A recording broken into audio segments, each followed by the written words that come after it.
Welcome back, everyone. We're now about to end with the last session, the session 3, which is the societal impacts of the energy shifts. And I'd like to introduce our moderator, Professor Francesca Dominici. She is the Clarence James Gamble Professor of Biostatistics, Population and Data Science from the Harvard T.H. Chan School of Public Health, a colleague of mine. And she's also the director for the Harvard Data Science Initiative. Thank you, Francesca, for coming, and you will introduce the speakers. And of course. Thank you. Well, welcome. And I know it must be hard on one of the most gorgeous days to come inside. It's unbelievable how gorgeous it is. So it's really my pleasure to be here, and thank you for inviting me to have the privilege to moderating such an amazing panel. So on this session, we will be discussing the societal impact of the power shift. So both when we are thinking about the energy innovation and sustainability and equity, then what are the societal impact? We have 3 really distinguished speakers that will be tackling and discussing a lot of this issue. I wanted to first introduce all 3 of them, and then I'm going to tell you a little bit how we're going to run this session. So first of all, we're going to have Jessika Trancik. She's a professor at the Institute for Data System and Society at MIT. Then we have Minghao Q, who is an assistant professor at the School of Marine and Atmospheric Sciences and Program in Public Health at Stony Brook University. And then we have Diana Hernandez, which is an associate professor of sociomedical sciences at the Mailman School of Public Health at Columbia University. So this is what we'll do. First of all, we'll have each of the 3 panelists give you 10 minutes remark about what is the most important in their research and what they're thinking about and what type of societal impact are thinking about for the power transition. Then we will reconvene. I will ask them a few questions. By the way, full disclosure, I haven't told them which question I'm going to ask. And full disclosure, I don't even know which question I'm going to ask. So this is, and because ultimately I learned that's the best thing of a panel, right?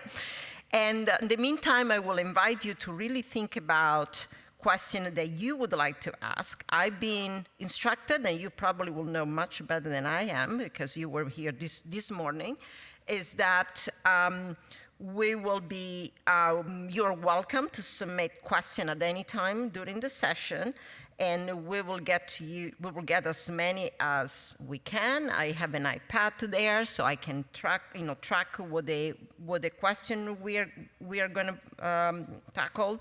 And so this is true whether you're watching in person or online. So I think that's all I need to say at this point, just to say I'm super excited to learn what they're going to say. And so I'm just going to introduce Jessika and welcome Jessika to come to the podium.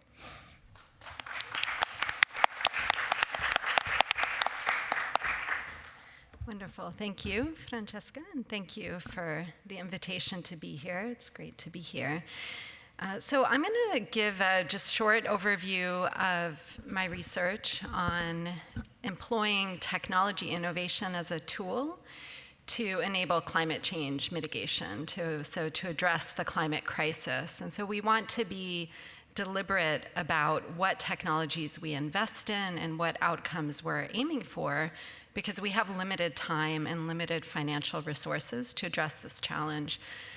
And the question is, can we use data-informed models to invest in choices that are going to be more successful at arriving at the outcomes we desire? So I'm going to quickly go through the motivation for that and a couple of brief examples, and then we'll looking forward to the other panelists' remarks and the discussion. The motivation for this research can be seen in this emissions curve. Here I'm showing the rise in carbon dioxide emissions and tons of carbon dioxide emitted annually since the onset of industrialization. And The trends to the right there, those trends going in the opposite direction, would be trends that we would want to follow in order to stay within a 2 degrees Celsius global warming target, so stabilizing, not exceeding 2 degrees Celsius. And so these are some modeled scenarios that are aimed at allowing us to stay within that target.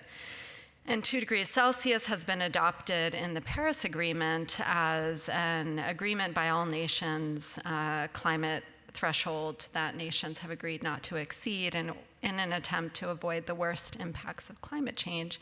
Now, this trend implies a reduction in emissions that is a faster rate of reduction than the rate of the increase that we've seen for over a century since the onset of industrialization. When we look at the increase here, this was basically an increase in emissions that came from our expanding use of energy, mostly supplied by fossil fuels, that allowed us to do more physical work, like building bridges, producing and consuming products, but also to process, store, and share information.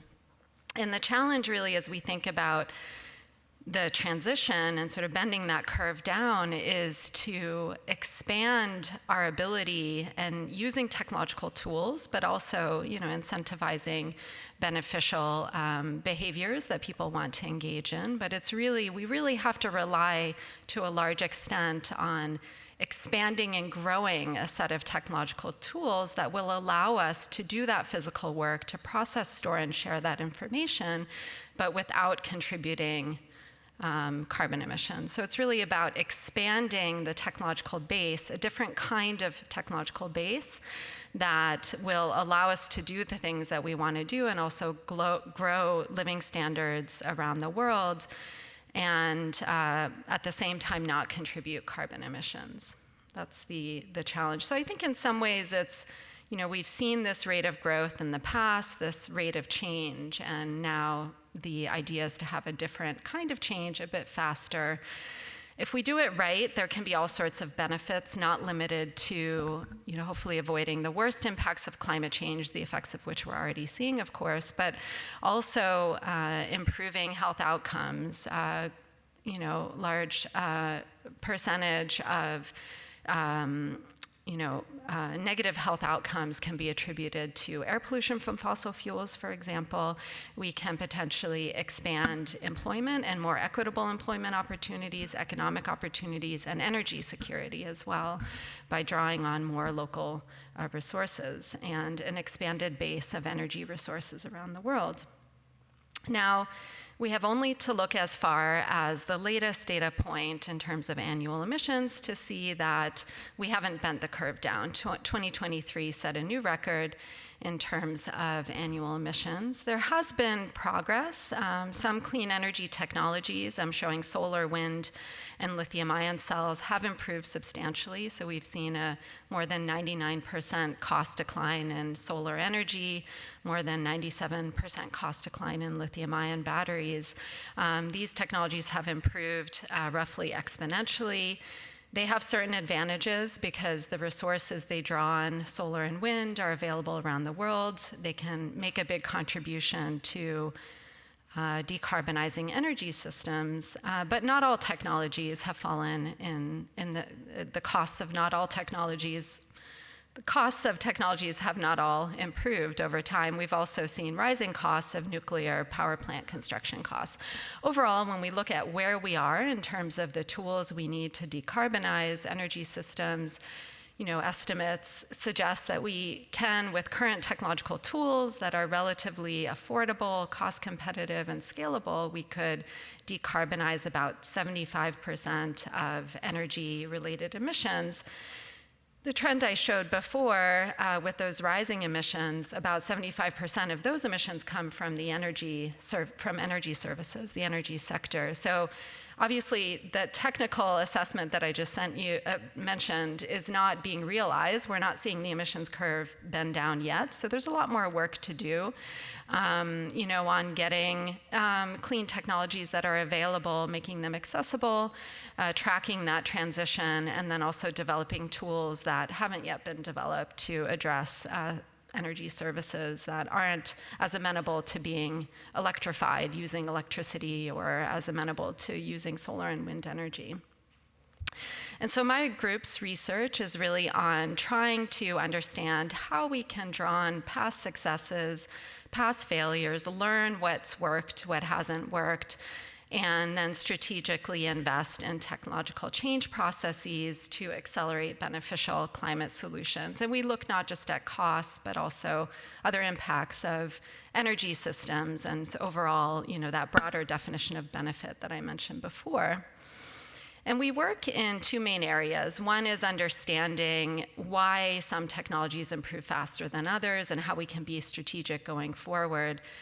So why did solar energy costs fall? Why did nuclear energy costs rise? Can we learn something about that for the future? We also work on estimating performance targets for key components of an energy system that we'd like to see in the future. So, if you're rolling out a charging infrastructure for electric vehicles, what would you like that to look like? How can we advance other objectives around transportation access and also enable a rapid emissions reduction from transportation, not just from charging infrastructure, public transit, and so forth. But we look at, there are certain components of the system that different decision makers have agency over. There's no world central planner, but there are different decision makers. We look explicitly from the perspective of those decision makers and say, given all these things that are changing, all of the uncertainty, can we still identify what some convenient charging locations would be, or sort of an equitable approach to expanding solar, rooftop solar, that sort of thing. But I'll give you, just in the couple of minutes I have remaining, examples of the first topic and some things that we've worked on, because I want to come back to those solar energy cost trends and nuclear fission cost trends. So we've developed an approach that really starts with the physics, the low-level mechanisms. What is making these technologies work? How can those mechanisms be changed and improved? From there, we can estimate effects of research and development activities, economies of scale, and then from there, we can estimate the effects of different policies. So this approach is a little bit of economics, a little bit of engineering, but it's really starting with something you can measure, which is the physics. It's not adding up cost components, it's looking at things like efficiencies and different properties of materials and the devices that we're working with. That's really critical to then being able to draw those conclusions about what policies have worked in the past and then what could we invest in strategically for the future. So if I asked you, why did solar energy costs fall so rapidly? You might have different answers, like the cost of silicon or scaling up production, overall economies of scale and so forth. But we can go through that kind of three-step process, model the actual reasons, estimate the quantitative contributions of different drivers. And when we do that, we see that in the case of photovoltaic solar energy modules, there were a number of different drivers, including improvements to the efficiency of conversion of solar energy to electricity, improvements to materials usage, all corresponding to changes to the underlying physics and the manufacturing process that's being used. And then from there, we can answer questions like this. What kind of government policy mattered? Was it more research and development funding from government, or did governments, getting involved in incentivizing or nudging markets in certain directions, like through feed-in tariffs or subsidies? How much of a role did that play? So you might think, I'm not going to ask you, but because we're short on time, but you might think, what do you think the answer is here if I gave you these four options? You could just look at that for a second. And so we can go through this process really only because we started with the underlying technology. Do we have some confidence in this estimate, which is that about 60% of that cost decline came from market stimulating policies, about 30% from R&D. And so this gives us, some insight for that technology, but also going forward, how can we invest strategically in other technologies that still have to be developed? All of these models can also be then applied prospectively as well. And what we see, and this is a long-standing question, is that, it's important to for most technologies, not just to invest in R&D, but that those market stimulating policies can unleash a lot of private sector investment that really, in this case, contributed about 60% of that cost decline. Nuclear energy costs, and I'll just stop with this, but nuclear energy costs rose over time. Much of it comes from what's called soft technology. These are the costs of processes and the costs of delays on construction sites that, is not the responsibility of people working on those sites, but is often coming from outside, delaying processes, and actually contributes to worker frustration. In many cases, across the many different kinds of clean energy technologies, we see that soft technology, in contrast to hardware, is starting to slow the transition. So this is a major focus of my group, is to think about how can we model processes. It could be the use of software, but also checklists, best practices, institutional designs that allow for better soft technology and more efficient processes. Soft technology is also the interface between hardware and the human experience of using technology, for example, for an electric vehicle charger. I'll stop there, but I look forward to the other panelists' remarks and also hearing your questions. Thank you. Jessika.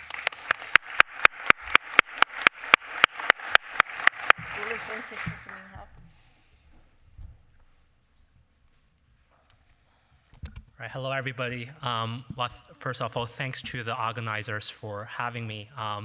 Especially, I did my PhD actually in the same department that Jessika taught. It was sort of across the river, or I don't know, down the Mass Avenue.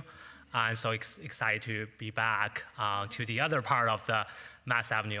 Obviously, we used to make a lot of jokes about Harvard, which I'll skip today.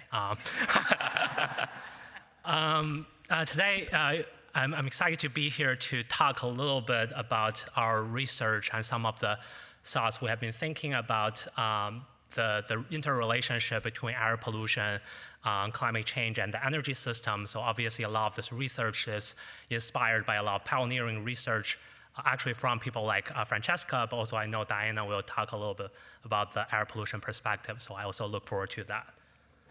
So how can I expand? Okay, great.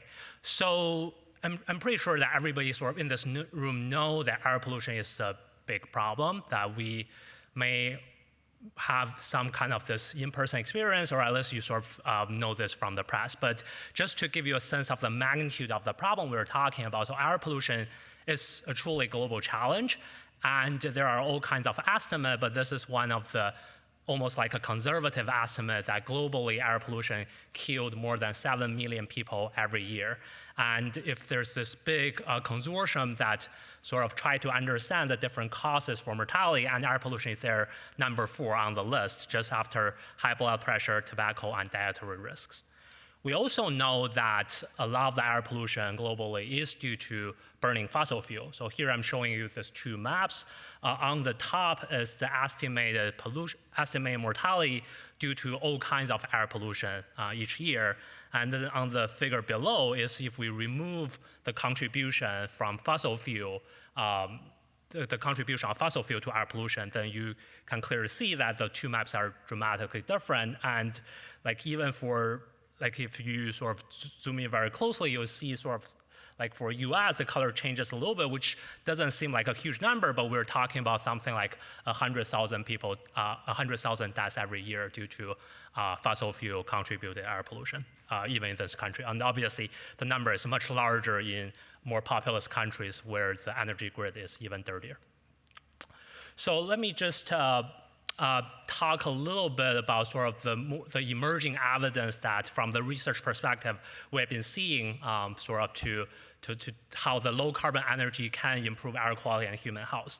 So there are a lot of research or sort of the speculations or projections that if we install a lot of renewable energy and potentially do electric vehicles, they will replace those dirtier fossil fuel energy, and obviously will have improved air quality and human health. So there has been this sort of projection for a very long time, but what I think is really exciting for this field of the literature is we are seeing a lot of development in the real world. Like we are seeing a lot of wind power and solar power developed in the US, but also around the world. And that offers us sort of the evidence or the reality lab to actually see whether we see improved air quality and health outcomes or not. And the reason, and the answer is yes. I mean, there are a lot of new research coming in, and they're really exciting, but we're seeing that, I mean, when there's more wind power and solar power in the grid, we do see all the fossil fuel power plant, natural gas coal power plant, they emit less. And there is improved air quality next to those power plants. And there is even like reduction in things like asthma visits and all those hospitalization visits. So which is really encouraging to see those benefits in the real world. And then there are certain estimates saying that if you sort of this air quality benefit simply because a lot of our pollution is tied to fossil fuel and air pollution is really bad, then this health benefits is massive, right? So it's actually one of the biggest source of benefits if we are talking about things like developing solar and wind power.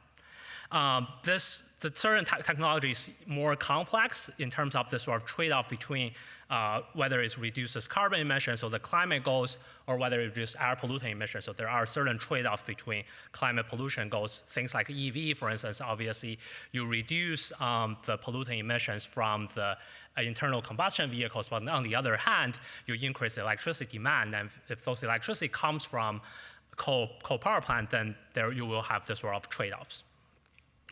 What I think is really exciting and sort of the deeper level of this question is now we know that there are benefits from the air pollution and human health perspective of those low carbon energy transitions, but then who benefited from those improvements? And are those changes sort of distributed equitably across the populations?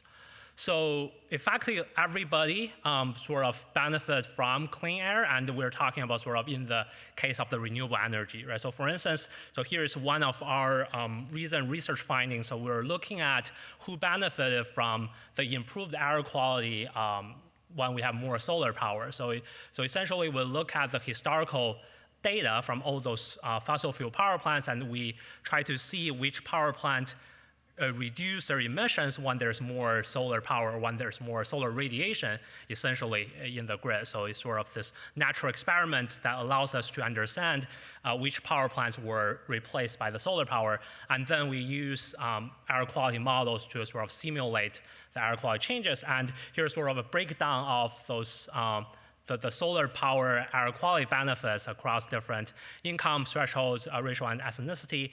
And the panel C is interesting that like when you develop solar power in one state, the air quality benefits actually can go to the neighboring states because both because of import-export of electricity, but also the pollutant itself is moving. But if we sort of dig even deeper, so everybody benefits, so that's great, obviously. But if we dig deeper into this, it's actually really interesting that when we are looking at the case of wind or solar power, it's not super effective in closing the pollution disparities across population groups, right? So take one step back, right? There's this long-standing EJ literature that we know from the air pollution perspective, certain population groups is disproportionately exposed to a very high level of air pollution. So it has been a policy priority that how can we sort of close this disparity gap. And what we find in our earlier work, this is focusing on the wind power. So sort of what you see here is on the x-axis, this is sort of our estimate total avoided mortality from cleaner air from wind power development in the US. And then on the y-axis, there are the two panels, so low income and the minority groups. And sort of the y-axis is the benefits flowing to each population group. And I don't know if you can see it, there's the really small gray dot is where we are at right now. So the historical development of wind power. So approximately 30% of this air quality benefits goes into the low-income populations, and then about equally amounts, or 30%, goes into the minority groups. And then there are these two lines there. So the 40% target, or this blue line, is the target set by the Biden administration, which requires 40% of the benefits from clean energy investments needs to go into the disadvantaged communities. And obviously the benefits goes beyond air quality benefit, but here we're talking about the air quality benefit. And then the black line is what if these benefits are just simply evenly distributed across different populations. So what we see here is that at least what we are right now, the current way we the wind power replace fossil fuel power plants and improve air quality, we're sort of falling short of this 40% target. So really, I think what we're looking at is how can we move our current system along this arrow, that how can we get more environmental benefit while sort of try to close these gaps of pollution disparity. So in the last 1 minute, I'll just talk a little bit more about its interconnections to climate change. So obviously climate change, and I think it's really exciting. It's both sad to see those things happening in the real world, obviously, but as a researcher, it's exciting to see that there are just so many interconnections between the topics we study. Right? So I think has been this consensus in some sense that climate change is this really big impact factor of our human health, and there are so many pathways that climate change influence human health. And one of the pathways that we study is how climate change can influence health through deteriorating our air quality. And there are so many pathways. I'm sure people are familiar with this, like in East U.S., Western U.S., really around the world, because of climate change, we're having more wildfires, and that obviously contributes to a lot of pollutions. There is this drought causing hydropower to not be able to operate as much as its technical limit. So we're seeing when the hydropower goes down, we're seeing more fossil fuel power plant sort of replacing that gap, and that obviously increased pollution. So I'll end on this, which is it's a really academic slide, but this is sort of an interesting figure when you actually look at the data. So we're talking about the PM 2.5 measurements from all the monitors and what you can see in your app, basically. So this #1 air pollutant in the world. And what I'm showing you is how the PM 2.5 change in a day sort of across the different daily temperature. And what you see there is when the temperature is really hot, right? So when it's above 20 degrees, and especially above 35 Celsius degree, we're seeing huge increases in PM 2.5 compared to days that sort of the temperature are moderate. The pathways are complex. It's wildfire, it's heat wave, we're using more energy. A lot of this need to be researched, but it's really sort of alarming call that because we're going to see a lot of heat waves, because due to climate change, we're going to see this impacts on PM 2.5, this air quality, and that will have human health consequences. I'll stop here and look forward to the discussions. Thank you.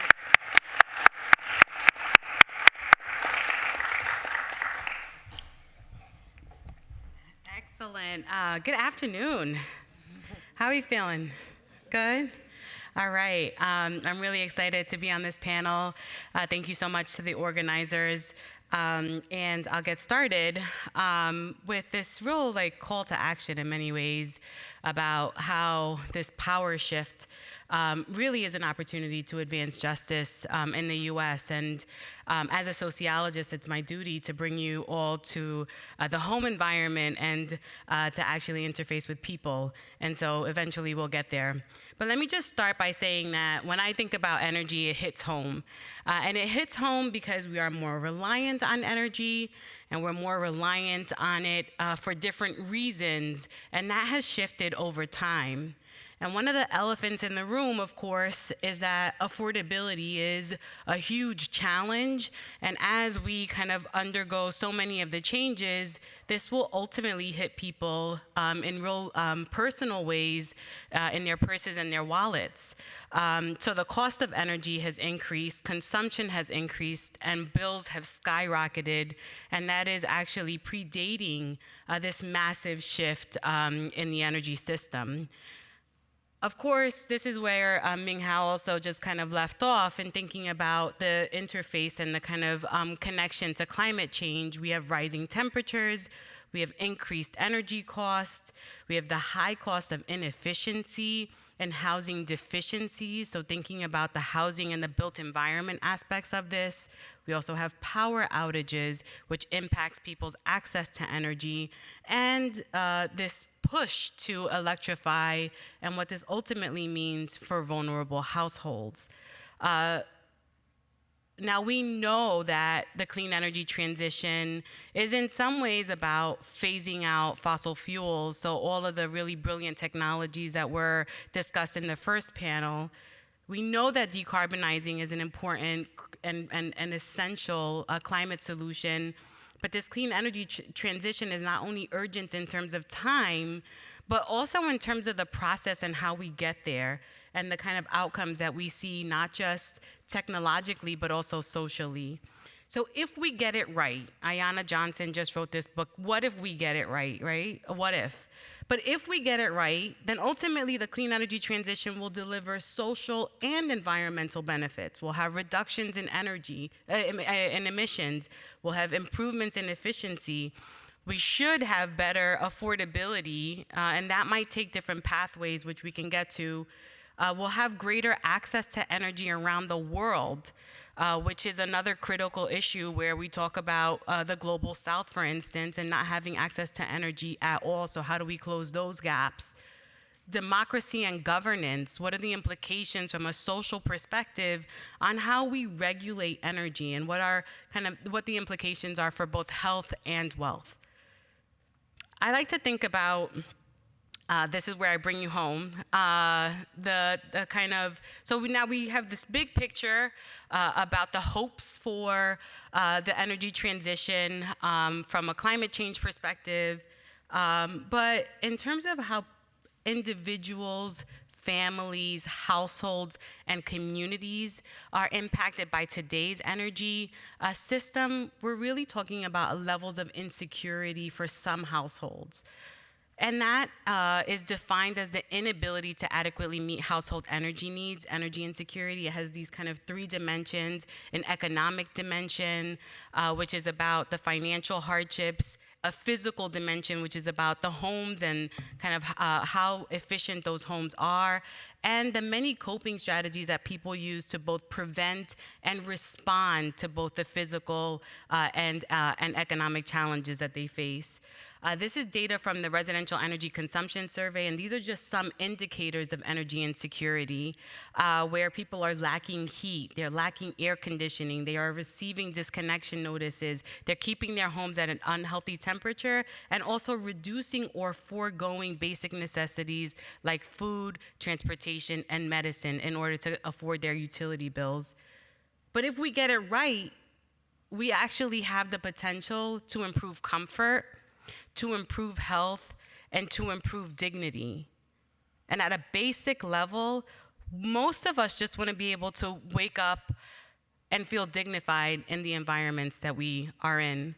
Unfortunately, we know this, but these are just the stats on the social distribution of energy insecurity. And on the top end of this, we see race, ethnicity, annual income, and in many ways, this follows so many of the trends that we understand in public health, for instance, in education, where low-income groups and communities of color are most disparately impacted. But where I'm hopeful, actually, is on the bottom end, where households that are most impacted are also the ones that are least insulated, where their main heating sources are antiquated, and where they do not even have an air conditioning unit, or those air conditioning units are also antiquated. Those are actually modifiable, and for that reason, I'm hopeful. This is a study that we did in New York City, and these are some of the same indicators, a little bit more expanded. On the one hand, reducing energy consumption is, 40% of New York City residents are reducing energy consumption to save on their energy bills, but another 20% are actually using their stove for heat. So when I think about first encouraging behavior, which is conservation on the one hand, and also problematic behavior like no one should be using their stove for heat, and that's actually something that I learned here in Dorchester when I was doing my dissertation research. But with that as a backdrop, we also asked that representative sample of New York City residents, are you even ready for a clean energy transition? Only 1% of New York City residents actually have access to both solar and electric stoves. 86% are using gas stoves, and 14% are actually uninterested in electric stoves.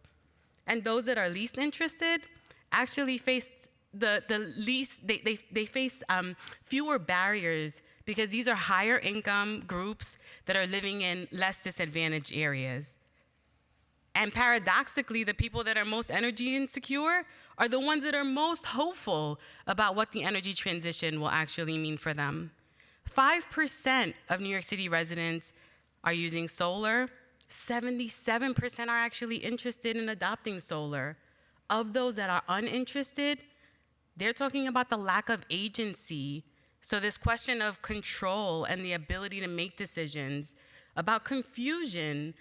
The regulatory environment and the policy environment is really kind of complex, but so too are the individual decision-making capacities that people have to, or the administrative burdens that they face, right? So there are some ways that we could solve for this, and then of course there are costs. And so I want to step back and say that so much of what I've learned about household energy is not because I am some policy expert or an engineer, or I'm literally a sociologist that sits in people's living rooms. And we did this study where we were sitting in people's homes and asking them about how they're experiencing energy insecurity in their homes. And I have to say that I went from having conversations about problems and then going back to those same households and asking about solutions. And I just want to highlight two households that I visited. One, I'm going to call them, these are pseudonyms, Robert and Gloria. And Robert is an early professional starting his life like so many people that start their professional lives in cities.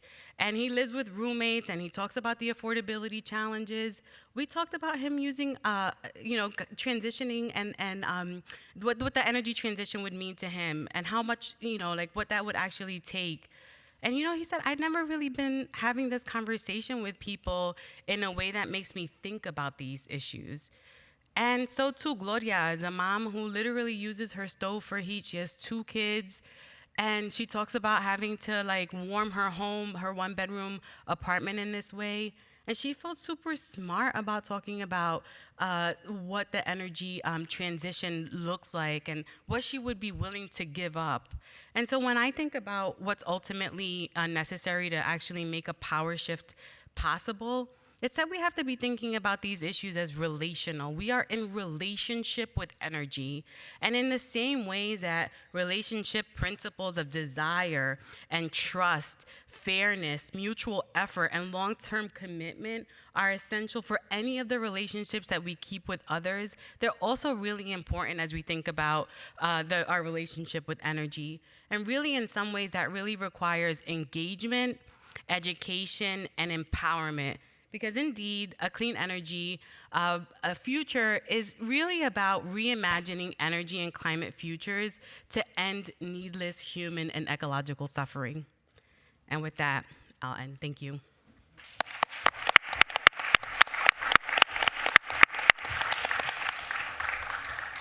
Wow. Very, very impressed, and a really fantastic point. So I'm going to ask a few questions. I'm going to moderate the panel. I wanted to also remind and encourage both the audience and people online, if you guys want to submit questions, I'll have it out here.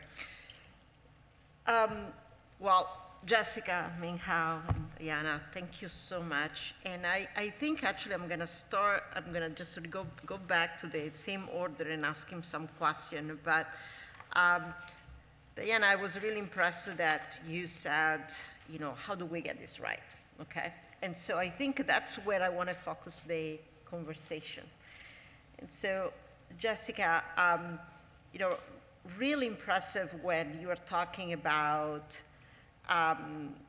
this challenge and the opportunity, right? So you're talking about data, you're talking about technological innovation together with climate change mitigation. We're talking about the transition, and you mentioning, how do we expand? I'm just using some of your, I'm rephrasing some of your words. And so basically you're saying, how do we expand our ability to grow and to be able to have more access to clean energy without having an impact on without increasing our carbon footprint? And especially I feel also at this time where we are all trying to transition to more source of clean energy, and then at the same time, there is the explosion of AI with increased amount of carbon footprint. So the question for you is, and so, I'm very impressed about, you're using these data models, you're studying how we got it right in the context of the solar transition. So the question is now, if you step back for a moment from the 2 case studies that you brought in, right, in terms of the solar power, and then you were also talking about the nuclear power. I'm going to get to the question. The question is, how do we get it right in terms that, how do we continue to expand our access to electricity, but really getting to the point where we'll be able to bend the curve for carbon footprint? What should we do? Yeah, right. Well, yeah, I mean, I guess I'll just start with saying that I do think it's really important to understand the underlying dynamics and to understand where things are going. There are things that we can anticipate about what's kind of coming down the pike.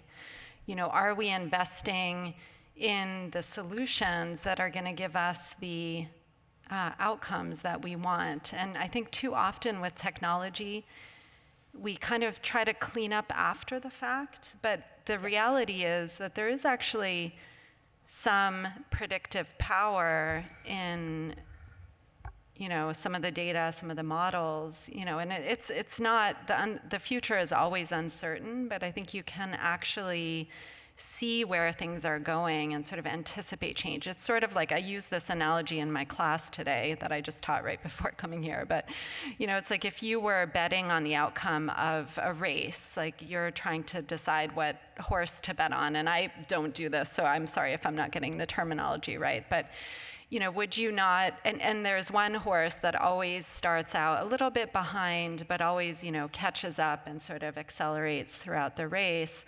Would you not take that into account in deciding, which horse to bet on, who you think is going to win, rather than just looking at a given point in time, who's winning the race, and then betting based on that? So that's sort of, I guess my main point is to shift our focus to, actually, we have more agency than we think, and technology is never perfect. Technologies always come with downsides, and I don't want to take too much time, but we can talk about that. So, but it's, we have more agency than we think in bringing about the transition that we want, but we can't just look at these, the current performance of technology and the current aspects. So I have a very short follow-up question, is that based on my limited experience, there is now an explosion in climate financing and in climate tech, right? There is a tremendous amount of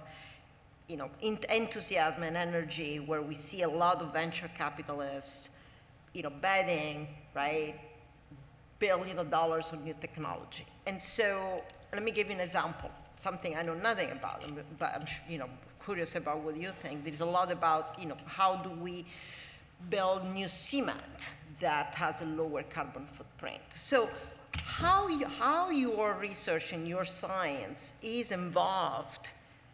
Are you at the table of this conversation? Should we move trillions of dollars in capital to decarbonize cement? Would that work? Are you part of this conversation?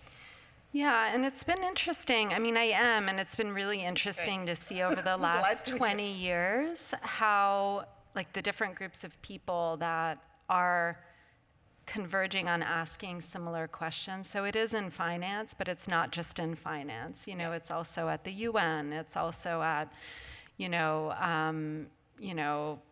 NATO. It's also in various governments. It's, in companies of all sorts. So it's been interesting to see that more and more of these different groups are asking these, and it's not that everybody is using, data-informed models, but it is becoming more mainstream. And I've been involved in that transition. Also, it's been super interesting to see how that's gone and what's being done now and some of the terminology that's being thrown around that, was very niche just, I don't know, 10 years ago or even 5 years ago. Yeah. Thank you. Fascinating.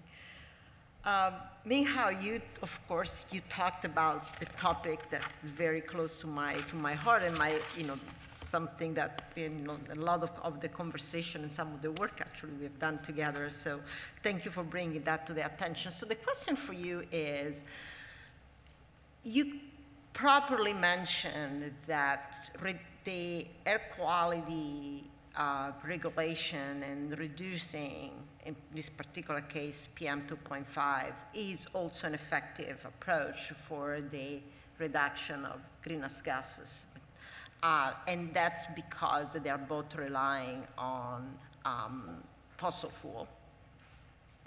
And so going back to the underlying topic of Diana gave me the idea, how do we get this right? And so what's interesting to me is there is a lot of conversation, and actually in a certain way we know how to get it right in terms of regulating PM 2.5. There is a Cleaner Act, there is a law, and we know how to proceed that. To your experience, how do we get it right to in my opinion, to convince the policymaker that actually the Cleaner Act might provide more greenhouse gases reduction benefit than the largest amount of the largest amount of climate change mitigation rules? Yeah, well, thank you. What do you do about that? Yeah, thank you, Francesca. That's a great and interesting question. So I want to sort of start with this sort of reflection on this term of co-benefit. I don't know if the audience is familiar with this, but basically the idea is you have one policy and the policy has one thing that is designed to do, but then maybe intended or unintended, this policy can actually do something else, right? So if the something else is a benefit, then we call it co-benefit. And actually when I started doing my PhD, it was interesting, we were talking about this air pollution co-benefit of climate policy. Correct. Yeah. Because at that point, climate policy wasn't something that everybody wants to talk about. It doesn't have this kind of momentum as it has today. Obviously, there are a lot of things we wish that could be more momentum, but certainly there wasn't a lot of discussion about this 5 or 10 years ago. So there was this one idea that people maybe don't really care about climate change because it's sort of a global problem, and why should I pay for this global problem? But so sort of air pollution may be one perspective of this, right? So if you reduce your carbon emissions by doing more solar power, for instance, then you actually also improve air quality. And then this is local benefit. This is sort of in your backyard, in your neighborhood. And this may sort of, I think, motivate the adoption of policy. And I think this certainly does happen.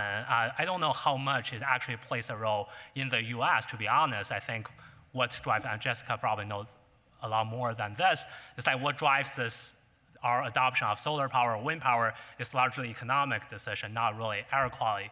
But this kind of framing is very popular and was driven a lot of changes in other countries of the world, like India and China, where they obviously have huge air pollution problems. And there was this huge citizen demand for cleaner air. And then this is a big policy priority for the government to actually clean up the air. And the thing they turn to is obviously close some coal power plants and make the existing coal power plant much cleaner. So that was a success in China and to a certain extent in countries like India. And what that does is actually, it started as an air pollution policy, but now it gives country like China a huge momentum and platform to develop its climate policy, because a lot of the things have overlap, right? So if you close your coal power plants or shut down some of the inefficient ones, then what you turn to, obviously you turn to alternative energy sources, and that is, I think, and certain research has shown that this is a big factor that China is actually leading or investing a lot of resources in clean energy. So I do think that, coming back to your question, I think right now we may be seeing a lot of this sort of this two-way interactions of this co-benefits, so sort of air pollution is still, I think, an important local lever that we take climate policy forward. But on the other hand, climate policy also push the local agendas. Yeah. It's interesting just to note that I was looking into this, that the integrated risk assessment of the Environmental Protection Agency does a very detailed calculation, go back to your point, Minghao, does a very detailed calculation of what are the air quality co-benefit that derives from the climate change mitigation, but they don't do the opposite. Right, so it's fascinating. And by the way, Jessika, would you like to? I don't know if I saw that you were taking a point. Would you like to comment on what? I mean, we can come back to it if we have time. But I think it's, I think it's. I mean, I agree that in the U.S. the drivers have been much more based on economics and sort of. Market forces driven by that or associated with that, but there's so much more. I mean, I would love to hear, how do you bring this message home about the benefits that people can incur themselves? Like, how do you make it personal, right? Like, there's you hear people saying there's this big push not to use the plastic water bottles because everyone's now sort of caught on to the risks of that for themselves, not because of, unfortunately, because of the plastic waste. So how do we do that in the case of? I'm sorry, I don't want to take over the panel, but it's. The panel is. I love panels that are interactive. I'll just say, I mean, when I think about the results that we came up with on the stoves, on the gas stoves, and like this kind of resistance, even though all of the research, some of it actually based here at Harvard, showing that there are carcinogens. Even when the stove is in the off position, right? That just like having gas stoves is a huge emitter of toxins in home environments. You would think that would actually make a case for some people, but I actually think sometimes there's a real big gap between what's produced in the research world and what people either have access to and the lag time before it gets popularized. So I think that's a big part of like what we need to shorten at this point if we want people to make decisions that are not facing financial hardships and that are in a better position to make use of the tax credits and all of the other incentives.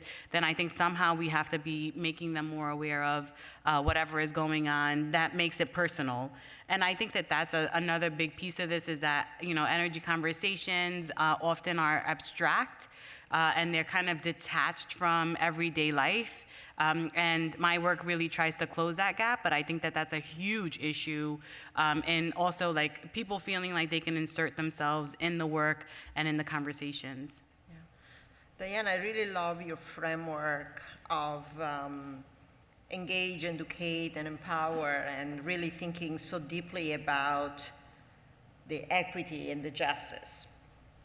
So, and as well as fascinating your study in New York City. So here is my provocative question. So, you are the next mayor of New York City. Lord. So you have the role, right? And New York City is New York City. It's damn complicated, right? So, what do you do to address this issue during the first 6 months of your administration? Well, no pressure. Aside from, okay, so, we're in the time of election, right? So the scandals aside, and the note that I do not ever plan to run for office, I will say, I actually think that we need a series of literally the most intimate conversations on energy. And I say that because I think that we are not very clear on the pain points. And if technologies and policies are really meant to solve people's problems, I actually think that we have to have a better sense of how it is that people are hurting in different ways. I mean, I think my research kind of shows a little bit of that, but in the terms and in the ways that people describe that, I think that there actually is some kind of gap there. So I think the listening part, the radical listening aspect of this is really essential, because the technologies are actually in place and have been in place.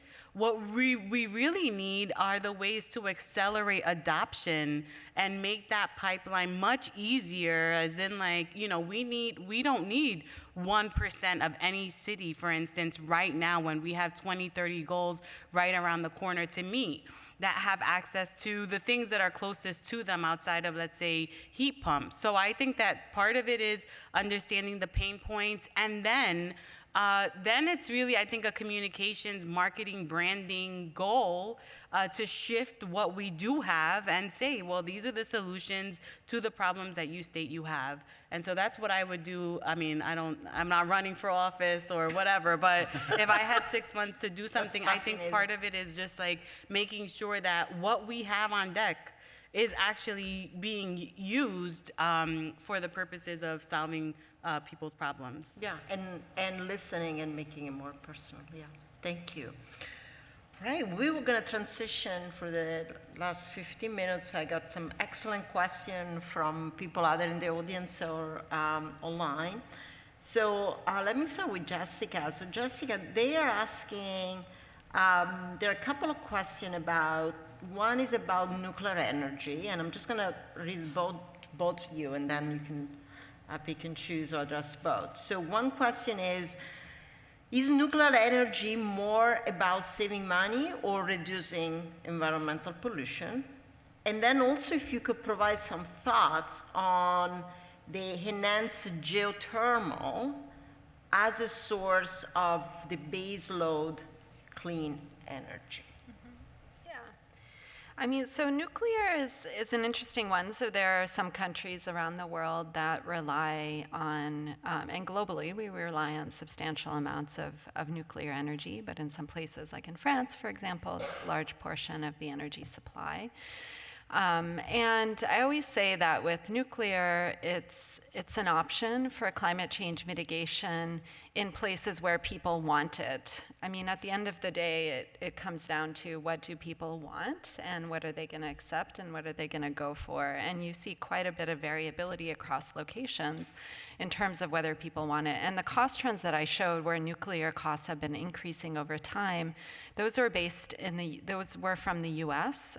Those cost increases, some of it has to do with regulation, but some of it's about how these projects adapted and these companies adapted to regulation in not the most efficient way, and there were delays and so forth. There's some evidence that in other markets outside of the US, costs have come down, but overall, it's not a super strong economic argument right now to go with nuclear, which is why you're not seeing as much growth. You are seeing some, projects getting a lot of press, for example, data centers, and restarting, but it's whether or not that's a trend remains to be seen. And just quickly in the case of geothermal, it is a substantial resource, and you can use, ground source heat pumps to heat homes. That's an alternative to air source heat pumps, and that can be, especially good on days when it's really, really cold. You can also have deep geothermal. It's a great source of energy, but it's currently, both of those are quite expensive right now. In some places, like in Iceland, there's a lot of reliance on geothermal, but it's not something that's really taken off everywhere. It'll be interesting to see where that goes. I would say that's one of the technologies where there's a good amount of uncertainty about, the rate of adoption and so forth. But in some markets, you see that things are taking off. Thank you. There is a question for Minghao, which is, this is actually really interesting. Are there negative correlations between air quality and nuclear power? What are your thoughts? Yeah, that's an interesting question. So there are, obviously, if we don't do in the operation stage, right? So nuclear power, to my understanding is largely both carbon-free and pollutant-free. There are obviously material and energy required in the construction, and those are massive projects. So depending on where you source your energy and material, there will be pollution consequences. So not directly related to that question, but that question does remind me of an interesting research actually done by my colleague, Lisa Fritz, who's now a postdoc at Stanford. That's one of her research when she was a PhD student at MIT. Because there were all these conversations and policy discussions about sort of phasing down the nuclear power for all kinds of reasons or not to renew some of them, what Lisa's papers show is there is actually a substantial air pollution and climate consequences of those decisions, especially if we don't replace them with natural gas or other carbon-free technologies, because right now, even though we have quite a lot renewable energy and all that in our grid, but if there is any dramatic changes in either the supply or the demand of energy, then who's going to respond? It's the more flexible fossil fuel power plants that's going to respond. So if we close down, and that's what Lisa's paper basically, if we close down all those nuclear power plants, then we're looking at basically natural gas power plant will step in and to sort of to make that gap, and that's bad for the pollution and the emissions. Oh, thank you. Diane, I have a question for you from the audience. They're asking, so you mentioned that very few New Yorkers rely on solar. And so they ask, how does solar work in a 20-story apartment building in Manhattan? What happened? Yes. Yeah, well, so, I mean, look, I think that there are a number of kind of issues with this, and I don't think that there's one way to benefit from solar. Obviously, there's rooftop solar, but there's also community solar, and community solar subscriptions could benefit everybody, regardless of whether or not they're in a building, for instance, that has rooftop solar. So I think we need to start, again, normalizing these kinds of conversations, and there are real big trust gaps to overcome because of ESCOs, energy service companies, and the kind of legacy and Massachusetts actually being a really important state for having litigated the kind of inequities that were happening around ESCOs years ago when they were overcharging and kind of acting in really predatory ways. There are big gaps in trust around utilities and that needing to kind of shift. But again, I think, and also raising awareness about ways to participate in the clean energy economy if you're a renter. Or if you're living in multifamily buildings, and that doesn't necessarily mean that it has to be because there's a rooftop solar, but that there's some kind of a solar farm somewhere else, and then you still get to benefit from that. So my answer to it is that we definitely have to be thinking a little bit more about helping people to understand where their energy is coming from. And the decision making around the source of energy that they have in cities and elsewhere. Thank you. We're going to do the last round, and so just sticking with actually the solar conversation, there is a question for Jessika about the changing cost of solar compared to the cost of nuclear. Does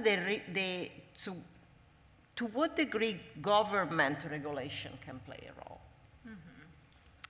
Yeah, so I mean, I think that there has been a good amount of investment in nuclear, government investment in R&D and other forms of support. There's a new wave of efforts now to develop different kinds of nuclear reactors, small modular reactors, some of you may have heard of, that show some promise for addressing some of the challenges I quickly went over, which were around those cost overruns or the rising costs. Interestingly, those costs were not well predicted by engineering-based models. So the productivity that projects expected, the productivity was way lower. And partly that was from another kind of government regulation, increasing safety regulations over that period that the data covered.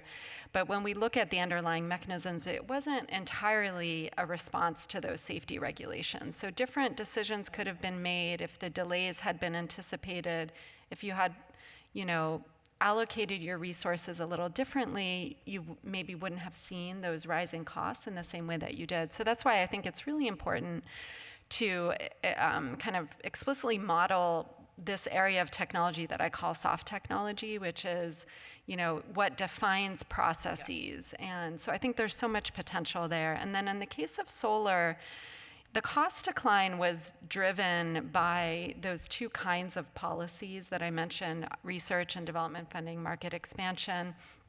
The interesting thing about the results is that there's a long-standing debate as to whether governments should focus just on research and development funding, or should they do these, things to nudge markets in different directions. And we see really clearly that the kinds of improvements that came about from those market-stimulating policies were qualitatively different from the improvements you get from R&D. So you really need a mix of both, and it's going to be a different mix for different technologies. Yeah. Thank you. So, Ming, I have a question for Minghao. You also talk about equity, and so the question for you is, so how can we hasten energy equity in urban environments where there is already so much legacy infrastructure? How are you going to tackle that? Yeah, that's a great question, and obviously sort of the issue with legacy infrastructures goes beyond equity and all that. I think it's, frankly, it's a question that, there are still a lot of new nuances and research and sort of this discussions between researchers, policymakers, and community leaders that needs to happen to sort of really take a holistic approach to address those issues. But one thought I will share is sort of, and this is based on some recent research findings, or not just research, but when you look at sort of some of these policies that are supposed to have some influences on pollution equity, for instance, and then when you sort of take the historical data to actually look whether those policies actually made those progress or not, and the answer is sadly no. Most of those policies weren't able to actually address this disparity, whether those policy has the disparity in the objective directly or not. And it seems like one thing, and again, this is quite active, and all kinds of conversation need to happen to think through why, but it seems like one thing that really drives this is a lot of the disparity, especially in the air pollution space, is driven by very local sources, and those are like which route the truck goes and where you site this warehouse, things like that. And then on the other hand, like even those policies that are designed to address equity are quite large scale, right? We're talking about maybe getting more EV in the city, or New York City had all these targets, for instance, getting like 100% carbon-free electricity by 2045 or so. Those are quite large-scale policy proposals and the policy experiments. And it seems like there's just some mismatch in the scale of those two problems that, so it does, I think it comes back to the Diana's point that, if equity is really a priority of those policies, then those conversations at very local scale really need to happen to identify like what are the sources, what are the issues that are different from that neighborhood to this neighborhood, and how do we have this more targeted policies to address those problems. So I think that's why we're not seeing a huge progress in pollution equity from the climate policies at this point, and those sort of more targeted policy needs to happen to move that forward. Yeah, thank you. Diana, you have the last word. So one of the questions from the audience, they said that these mornings, there was the conversation on the innovative tech, and it was focused on reducing cost. So as this cost fell, how fall, as discussed fall, how will impact consumer bills differently at different times? Do you have thoughts about that? Yeah, I mean, so I'm going to kind of go in a slightly different direction to answer that question. And that really has to do with how utilities are regulated. Yeah. And the fact that, unlike many other commodities or services, there really isn't differentiation based on affordability. So for instance, I like to call it equal rates, unequal burdens. And that really is about legal standards that determine what people pay, and the fact that it's supposed to be just, reasonable, and non-discriminatory. So that means that I pay the same rate per kilowatt hour as a student, as a low-income person on public assistance, et cetera. And that is a real fundamental way in which our energy system is governed. And I think that has a lot to do with affordability. So it's not the technologies alone that will drive down cost if our policies and our regulatory frameworks remain in place. So I mentioned democracy as being kind of, what if we get it right? Then we'd be thinking about democracy and governance in the energy space a little bit differently to focus on the upstream determinants of affordability, because it isn't necessarily just about the technologies, it isn't just about household income, and it isn't just about housing. It really also is about those more upstream factors. Thank you. Thank you. Well, I wanted to thank, again, the entire panel, and please join me.